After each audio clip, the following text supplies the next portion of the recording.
just landed. Our plane crashed. It's upside down. Fire department's on site.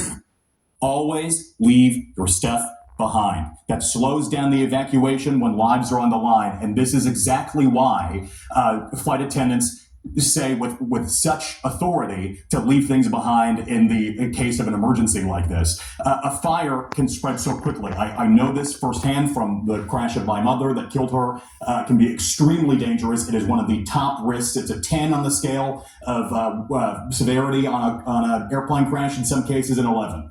And so for a case for us to be saying that this is an outcome with all souls accounted for on board this plane is really incredible. Now the big question is how this airplane got in this position at Toronto Pearson International Airport. And looking at the flight tracking data, there's no real telltales in the final approach that this plane was having any sort of trouble, that the approach was what pilots would call unstable, meaning they weren't on the glide path or they weren't on speed or on altitude. The approach itself looked pretty good. And when I teach people to fly, I say bad landings start with bad approaches. This was not that case. The approach looked okay.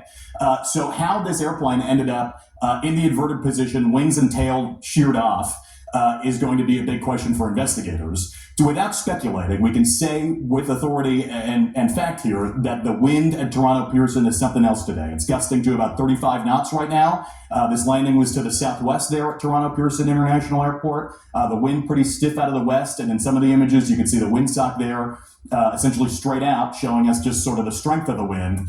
Still a lot of fire crews there on the scene, and you can see the foam truck there on the left of the crash fire rescue crews that are based at the airport, which swooped in so quickly to try and put out that fire. Of course, they're staying there to make sure there are no hot spots, to make sure that this does not flare up. But at this point, all they're doing is essentially making sure that the wreckage remains in one place and that nothing sort of lights off again. But you can even see fire there in the tail too. That's the right side of the fuselage. That's the right engine, tail-mounted engines on the CRJ 900. And you can see some singeing there as well, also from the wings where the fuel is stored.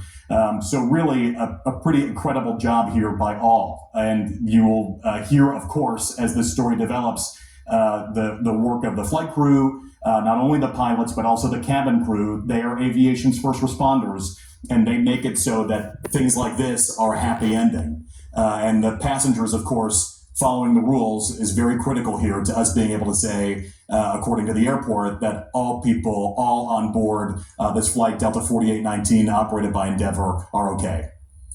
Mary, I wanted to go to something Pete pointed out. Some of the conditions at the airport, very difficult. That windsock we saw a moment ago, almost completely lateral. And when we got the much closer view of the wreckage of this plane, you could see that the runway itself appeared quite icy. You see it there.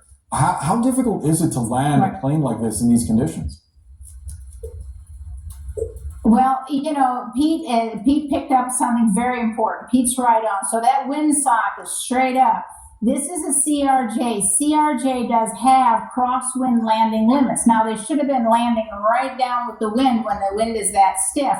But if the wind changed at the last minute, this plane has a limit. And I'm doing off the top of my head, so it's not going to be exact, but I think the crosswind limits on this aircraft are probably 20 knots, maybe even less. I was on one of these planes just a couple days ago, and we had to get out of the takeoff lineup to get out because the crosswinds exceeded our crosswind limits.